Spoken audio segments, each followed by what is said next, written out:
Good morning all of you. स्वागत है आपका मेरे यूट्यूब चैनल सिमरन स्टार क्लासेस में। मैं हूँ आपकी एजुकेटर ममता उपाध्याय। देखते हैं अपनी वीडियो में देख रहे थे समाजशास्त्र की अध्ययन पद्धतियाँ। समाजशास्त्र के अंतर्गत दो अध्ययन पद्धतियाँ आती हैं। जो पहली अध्ययन पद्धति है वो है गुणात्मक अध्ययन पद्धति और दूसरी जो है परिवारात्मक अध्ययन पद्धति। जो गुणात्मक अध्ययन पद्धति है इनके अंतर्गत हम आगमन पद्धति निर्गमन पद्धति को पढ़ लिए थे। अब जो हम पढ़ेंगे वो अगली पद्धति होगी वैदिक जीवन अध्ययन पद्धति। सामाजिक जीवन के गुणात्मक पहलू के अध्ययन हेतु इस पद्धति का विशेष रूप से प्रयोग किया जाता है। यानी जो वैदिक जीवन अध्ययन पद्धति है इसका प्रयोग हम जीवन के गुणात्मक पहलू के अध्ययन हेतु करते हैं। लिपले, हर्बर्ट स्पेंसर, जैनसी, फूले आदि विद्वानों ने इस पद्धति को काम में लेते हुए अनेक महत्वपूर्ण अध्ययन किए थे। किसी व्यक्ति, इकाई, समूह, समुदाय, संस्था आदि का गहराई के साथ संपूर्ण अध्ययन करने के लिए इस पद्धति का प्रयोग किया जाता है। यानी कि किसी व्यक्ति, इकाई, समूह, संस्था आदि का अगर गहराई के साथ अध्ययन करना है तो हम इस पद्धति का प्रयोग करते हैं। प्रारंभ में महापुरुषों या व्यक्तियों के जीवन इतिहास को जानने के लिए व्यक्तिगत अध्ययन पद्धति को काम में लिया जाता था। धीरे धीरे किसी भी इकाई का संपूर्णता में अध्ययन करने के लिए इस पद्धति को अत्यंत महत्वपूर्ण माना गया। यानी कि सबसे पहले व्यक्तिगत अध्ययन पद्धति में हम महापुरुषों या विशिष्ट व्यक्तियों के जीवन इतिहास को जानते थे या जानने के लिए इस पद्धति का प्रयोग करते थे। लेकिन धीरे धीरे किसी भी इकाई का अगर हमको संपूर्णता में अध्ययन करना होता है तो हम इस पद्धति का प्रयोग करते हैं या इस पद्धति को महत्वपूर्ण मानते हैं। श्रीमती पालिंग यंग ने व्यक्तिगत अध्ययन पद्धति का अर्थ स्पष्ट करते हुए लिखा है कि सामाजिक इकाई के, चाहे वह इकाई एक व्यक्ति हो, एक परिवार हो, एक संस्था हो, एक संस्कृति हो, एक समूह हो या एक पूरा समुदाय हो, जीवन का विश्लेषण करने की पद्धति है। यानी जो वैदिक अध्ययन पद्धति है इस पद्धति के बारे में श्रीमती पालिंग यंग ने लिखा है कि सामाजिक इकाई के रूप में, चाहे वो इकाई व्यक्ति हो, परिवार हो, संस्था हो, संस्कृति हो, एक समूह हो या एक पूरा समुदाय हो, जीवन का विश्लेषण करने की पद्धति है। उपयुक्त परिभाषा से स्पष्ट है कि व्यक्तिगत अध्ययन पद्धति की सहायता से किसी सामाजिक इकाई जैसे व्यक्ति, समूह, संस्था, परिस्थिति, संस्कृति, समुदाय का संपूर्णता में अति सूक्ष्म अध्ययन किया जाता है, क्योंकि वह अध्ययन बहुत गहनता के साथ किया जाता है ताकि किसी भी सामाजिक इकाई को उसकी संपूर्णता में समझा जा सके। इसीलिए इस पद्धति को सूक्ष्मदर्शी पद्धति भी कहा जाता है। जो वैदिक अध्ययन पद्धति है इस पद्धति को सूक्ष्मदर्शी अध्ययन पद्धति भी कहा जाता है, क्योंकि इस अध्ययन पद्धति में बहुत ही सूक्ष्म अध्ययन किया जाता है। और इस पद्धति की महत्ता इस पद्धति की महत्ता यही है कि इसकी सहायता से किसी भी सामाजिक इकाई के संबंध में या अतिरिक्त जानकारी प्राप्त करना या उसे समग्र रूप में समझना संभव होता है। इस पद्धति में किसी व्यक्ति विशेष या किसी अन्य सामाजिक इकाई का अध्ययन करने हेतु व्यक्तिगत करपत्र, डायरी पत्र, जीवन कथा, जीवन इतिहास, अन्य लिखित रिकॉर्ड आदि की सहायता से ली जाती है। यानी इस पद्धति का अगर हमको प्रयोग करना हो तो हम किसी व्यक्ति के या व्यक्ति विशेष का किसी अन्य सामाजिक इकाई का अगर अध्ययन करना चाहते हैं तो व्यक्तिगत जो प्रपत्र होते हैं, यानी जो व्यक्ति के अपने पत्र होते हैं, डायरी होती है, पत्र होते हैं, जीवन कथा होती है, जीवन इतिहास होते हैं, अन्य लिखित जो रिकॉर्ड होते हैं उनकी सहायता ली जाती है। अपराध, बाल अपराध, वेश्यावृत्ति, आत्महत्या आदि से भी संबंधित अध्ययनों में यह पद्धति विशेष रूप से उपयोगी होती है।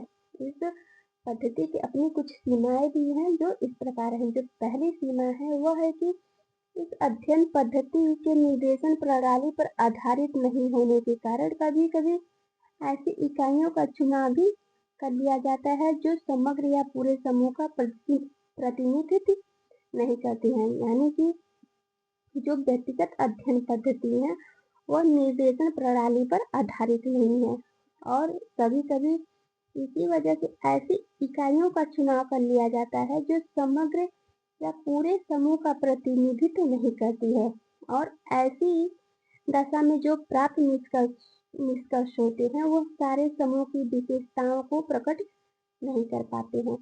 जो दूसरी सीमा है वो है कि यह पद्धति प्रमुखतः अध्ययनकर्ता के विश्वासों पर आधारित होती है, यानी जो व्यक्तिगत अध्ययन पद्धति है या वैयक्तिक अध्ययन पद्धति है, इसके अंतर्गत जो अध्ययनकर्ता होता है उसके व्यवहारों पर यह निर्धारित होती है और उसका विश्वास भ्रमपूर्ण भी हो सकता है, यानी जो अध्ययन करता है उसका विश्वास जो होता है वो भ्रमपूर्ण भी हो सकता है और ऐसी दशा में जो प्राप्त निष्कर्ष होंगे वह गलत होने की संभावना भी रहती है। तीसरा जो सीमा है, इनमें अध्ययन की जाने वाली सामाजिक इकाइयों से संबंधित व्यक्ति कुछ सूचनाएं बढ़ा चढ़ा कर भी प्रस्तुत कर सकते हैं। कई बार तो ऐसी बातें बताते हैं जो अध्ययन करता चाहता है, यानी जो अध्ययन करता होता है वो कुछ सूचनाओं को बढ़ा चढ़ाकर भी प्रस्तुत कर देता है, यानी जो व्यक्ति होते हैं उस सूचनाओं को बढ़ा चढ़ाकर प्रस्तुत करते हैं और कभी कभी तो ऐसी सूचनाएं दे देते हैं जो अध्ययन करता चाहता है और परिणाम स्वरूप ऐसी सूचनाएं भी प्राप्त हो जाती हैं जो सही नहीं होती हैं। इस पद्धति में प्राप्त तथ्यों की प्रामाणिकता की जांच करना साधारणतः संभव नहीं होता है, यानी जो व्यक्तिगत अध्ययन पद्धति है इनके अंतर्गत जो प्राप्त तथ्य होते हैं इनकी प्रामाणिकता का जांच नहीं किया जा सकता है और इस पद्धति की सहायता से अध्ययन करने में समय व धन की अधिक आवश्यकता पड़ती है। अगर हम व्यक्तिगत अध्ययन पद्धति की सहायता से अध्ययन करना चाहते हैं तो इसमें समय व धन की अधिक आवश्यकता पड़ती है। इन सब कमियों के बावजूद भी समाजशास्त्र में इस पद्धति का काफी प्रयोग किया जाता है। जो अगली पद्धति है वो है समाज नीति। अब हम देखेंगे समाज नीति अध्ययन पद्धति के अंतर्गत क्या और कैसे किया जाता है। गुणात्मक एवं समीक्षात्मक दोनों ही प्रकार के अध्ययनों के लिए समाज नीति पद्धति का काफी उपयुक्त है या प्रयोग किया जाता है, यानी जो गुणात्मक एवं संख्यात्मक दोनों तरह की अध्ययन पद्धतियां हैं इनके अंतर्गत जो समाज नीति पद्धति है इनका प्रयोग हम कर सकते हैं, यानी समाज नीति पद्धति का प्रयोग कर सकते हैं। सर्वप्रथम मैथियों ने अपनी पुस्तक हु शैल सर्वाइव नामक पुस्तक में इस पद्धति पर प्रकाश डाला था, यानी सबसे पहले मोर्नियों ने अपनी बुक हु शैल सर्वाइव जो पुस्तक है इसमें इस पद्धति को प्रकाश में लिया था। हेलन जिगिंस ने इस पद्धति को समझाते हुए लिखा है कि एक दिए हुए समूह के सदस्यों में एक दिए हुए समय में पाए जाने वाले संबंधों के ढांचे को साधारणतः रूप से ग्राफों में प्रस्तुत करने की यह एक विधि है। यानी जो हेलन जिगिंस है उन्होंने इस पद्धति को समझाते हुए लिखा है कि एक दिए हुए समूह के सदस्य में, यानी एक दिए हुए समूह के सदस्य हैं और दिए हुए समय में, यानी उनको कुछ समय दिया जाता है और इनके पाए जाने वाले जो संबंधों के ढांचे हैं इन्हें साधारण रूप में या ग्राफ के रूप में प्रस्तुत किया जाता है या प्रस्तुत करने की यह एक विधि है। ब्रोनफेन बैनर ने इस समाज नीति को परिभाषित करते हुए लिखा है कि समूह में व्यक्तियों के बीच स्वीकृति और अस्वीकृति की मात्रा के माप के द्वारा सामाजिक स्थिति ढांचा एवं प्रगति का पता लगाने विवरण देने तथा मूल्यांकन करने की विधि है। यानी जो समाज नीति है इनके बारे में ब्रोनफेन बैनर ने लिखा है कि जो सामाजिक समूह में व्यक्तियों के बीच स्वीकृत और अस्वीकृत मात्रा के माप द्वारा सामाजिक स्थिति ढांचा और प्रगति का पता लगाते हैं या विवरण देते हैं उसी को या उसका मूल्यांकन करते हैं, इसी का विधि जो है समाज नीति कहलाता है। अतः स्पष्ट है कि इस पद्धति की सहायता से किसी समूह विशेष के सदस्यों के आपसी संबंधों को मापा जाता है, उनके एक दूसरे के लिए आकर्षण और विकर्षण का पता लगाया जाता है तथा साथ ही समूह के संबंध व्यवस्था में व्यक्तियों की सामाजिक स्थिति को ज्ञात किया जाता है। यानी जो समाज नीति है, इस पद्धति की सहायता से किसी समूह विशेष के सदस्यों को आपस में जो संबंध होता है उनको मापा जाता है और उनके एक दूसरे के लिए क्या आकर्षण है और क्या विकर्षण है, इस चीज का पता समाज नीति में लगाया जाता है तथा साथ ही समूह की जो व्यवस्था है, संबंध व्यवस्था में व्यक्तियों की जो सामाजिक स्थिति है, इसका ज्ञात किया जाता है। यह पद्धति इस दृष्टिकोण से महत्वपूर्ण है कि इसके द्वारा कुछ ऐसे स्किल्स या मापदंड विकसित किए गए हैं जिसकी सहायता से सामाजिक घटनाओं का गुणात्मक एवं परिणात्मक दृष्टिकोण से अध्ययन करना संभव हो पाता है। यह पद्धति व्यक्ति के मानसिक भाव को चित्रित करने में सहायक है। इस पद्धति में अधिमान्य व्यवस्था पर जोर दिया जाता है, यानी जो समाज नीति है, इस पद्धति में हम अधिमान व्यवस्था पर जोर देते हैं। किसी भी व्यक्ति, वस्तु, समूह आदि के प्राप्त अधिमानों के आधार पर ही निष्कर्ष निकाले जाते हैं। यानी कोई भी व्यक्ति हो, वस्तु हो, समूह हो आदि के जो प्रतिमान या जो प्राप्त अधिमान होते हैं, इसी के आधार पर निष्कर्ष निकाले जाते हैं और इस पद्धति में कुछ निश्चित पैमानों या निर्धारित पैमानों का प्रयोग किया जाता है, जिसकी सहायता से पारस्परिक संबंधों की निकटता व दूरी को आसानी से जाना जा सकता है। यानी जो पैमाने हैं, इसकी सहायता से एक दूसरे में कितना संबंध, एक दूसरे के संबंध में कितनी निकटता है व कितनी दूरी है, इसको हम आसानी से जान सकते हैं। किसी विद्यार्थी, अध्यापक, नेता, अभिनेता आदि की लोकप्रियता का पता लगाने के लिए इस विधि का प्रयोग किया जाता है। यानी कि अगर कोई अध्यापक हो, विद्यार्थी हो, नेता हो, अभिनेता हो, उसकी कितनी लोकप्रियता है, इसका ज्ञात करने के लिए या इसको जानने के लिए हम समाज नीति अध्ययन पद्धति का प्रयोग करते हैं और इसके लिए लोकप्रियता के आधारों का पता लगाया जाता है और तत्पश्चात यह देखा जाता है कि किसे प्रथम, द्वितीय या तृतीय अधिमान प्राप्त हुआ है।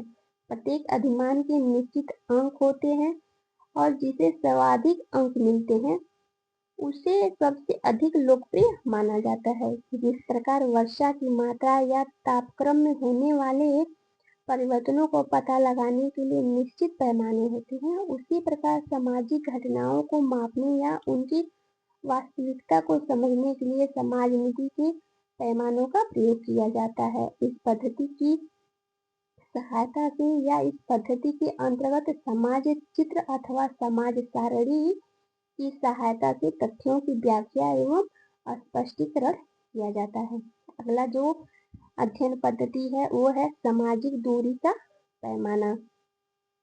बोगाडस ने संस्थागत व्यवहारों का अध्ययन करने हेतु सामाजिक दूरी पैमाने के लिए कुछ पैमाने तैयार किए हैं। यानी जो बोगाडस हैं वो संस्थागत व्यवहारों का अध्ययन करने हेतु दूरी को मापने के लिए कुछ अध्ययन पैमाने को तैयार किए हैं और इन पैमानों का महत्व यही है कि इनकी सहायता से किसी व्यक्ति, वस्तु, समूह, समिति, समुदाय आदि के प्रति लोगों की रुचि को मापा जा सकता है। यानी जो ये पैमाने हैं, इनकी सहायता से हम किसी व्यक्ति, वस्तु, समूह, समिति, समुदाय आदि के प्रति लोगों की कितनी रुचि है, इसको माप सकते हैं। भिन्न व्यक्तियों या वस्तुओं के प्रति लोगों की रुचि में असमानता पाई जाती है। यानी जो भिन्न विभिन्न तरह के लोग हैं, इनमें वस्तुओं के प्रति जो रुचि होती है, इनमें असमानता पाई जाती है। कुछ लोग किसी व्यक्ति, समूह, समुदाय के काफी निकट होते हैं, जबकि कुछ अन्य काफी दूर होते हैं और यहाँ तक कि वह एक दूसरे से घृणा भी कर सकते हैं। ऐसी स्थिति में निकटता और दूरी का पता लगाने के लिए ये पैमाना काफी सहायक होता है। इस पद्धति में प्रयुक्त विभिन्न पैमानों की सहायता से विभिन्न परिस्थितियों, घटनाओं अथवा परंपरागत व्यवहारों के प्रति लोगों की असामान्य मनोवृत्तियों का पता लगाया जाता है। आज कई ऐसे पैमाने उपलब्ध हैं जिनके माध्यम से लोगों की मनोवृत्तियों को जाना जा सकता है। विभिन्न विद्वानों ने निर्मित पैमानों में से वोगाडस का पैमाना काफी महत्वपूर्ण माना जाता है। यानी कि आजकल ऐसे भी पैमाने उपलब्ध हैं जिनकी सहायता से या जिसके माध्यम से हम लोगों की मनोवृत्तियों को जान सकते हैं। और विभिन्न विद्वानों ने जो निर्मित पैमाना है, यानी जो विभिन्न विद्वानों ने निर्मित पैमाने हैं, दिए हुए पैमाने हैं, इनमें सबसे बढ़िया जो पैमाना है या महत्वपूर्ण पैमाना है वो है वोगाडस का पैमाना। वोगाडस के पैमाने के अंतर्गत इस पद्धति में सबसे पहले किसी सामाजिक घटना को भिन्न भिन्न स्तरों में बांट लिया जाता है। फिर प्रत्येक स्तर के प्रति एक समुदाय के लोगों को रुचि का पता लगाया जाता है और विभिन्न स्तर पर लोगों की भिन्न भिन्न रुचियों के आधार पर निष्कर्ष निकाले जाते हैं। यह निष्कर्ष संबंधों की निकटता या दूरी को प्रकट करने में सहायक होते हैं। अगली जो अध्ययन पद्धति है वह है सामुदायिक अध्ययन पद्धति। किसी भी सामाजिक संस्था का अध्ययन करने हेतु उस समुदाय की पृष्ठभूमि में करना जहाँ वह समस्या मौजूद है। यानी कि किसी भी संस्था का अगर अध्ययन करना है तो हम उस समुदाय की पृष्ठभूमि में जाएंगे या उस पृष्ठभूमि में करेंगे जहाँ समस्या मौजूद होती है। सामुदायिक अध्ययन पद्धति, इसी को हम सामुदायिक अध्ययन पद्धति कहते हैं। समाजशास्त्रियों की यह मान्यता है कि सामाजिक समस्या को समुदाय या समाज विशेषता से पृथक करके नहीं जाना जा सकता है। यानी जो समाजशास्त्री हैं इनका कहना है कि हम सामाजिक समस्या को समाज से अलग करके नहीं जान सकते हैं। यदि किसी जनजाति से संबंधित किसी सामाजिक समस्या का अध्ययन करना है तो हम उस संपूर्ण जनजाति की पृष्ठभूमि में ही ऐसा कर सकते हैं। यानी कि हमें किसी जनजाति की समस्या को जानना है तो हम उसकी पृष्ठभूमि में ही जाकर उसकी संपूर्ण समस्या को जान सकते हैं। और इसके लिए संपूर्ण जनजाति के सामाजिक, आर्थिक, राजनीतिक एवं सांस्कृतिक जीवन को ही समझना होगा। समुदाय से अलग करके किसी सामाजिक समस्या का अध्ययन करने पर ही सही स्थिति का पता लगाया जा सकता है और वास्तविक कारणों को जान पाना संभव होगा। इस पद्धति में अवलोकन, तुलना, परीक्षण की सहायता से समुदाय के संपूर्ण जीवन के बीच में सामाजिक समस्याओं को समझने का प्रयत्न किया जाता है। साधारणतः अध्ययनकर्ता उस समुदाय को एक सदस्य के रूप में या अंग बन जाता है जिसका उसे अध्ययन करना होता है। अगर हम द्वितीय विश्व युद्ध के समय प्रजाति संघर्षों का अध्ययन करते हैं या अध्ययन करने के लिए इस पद्धति का उपयोग किया गया था। यानी जो सामुदायिक अध्ययन पद्धति है, इस पद्धति का उपयोग द्वितीय विश्व युद्ध के समय प्रजाति संघर्षों का अध्ययन करने के लिए किया गया था। दोस्तों, आपको मेरा वीडियो कैसा लगा मुझे कमेंट करके जरूर बताएं और चैनल को लाइक करें, शेयर करें, सब्सक्राइब करें। दोस्तों, आगे की जो अध्ययन पद्धतियां हैं इसको हम अगली वीडियो में पढ़ेंगे। तब तक के लिए धन्यवाद। Take care.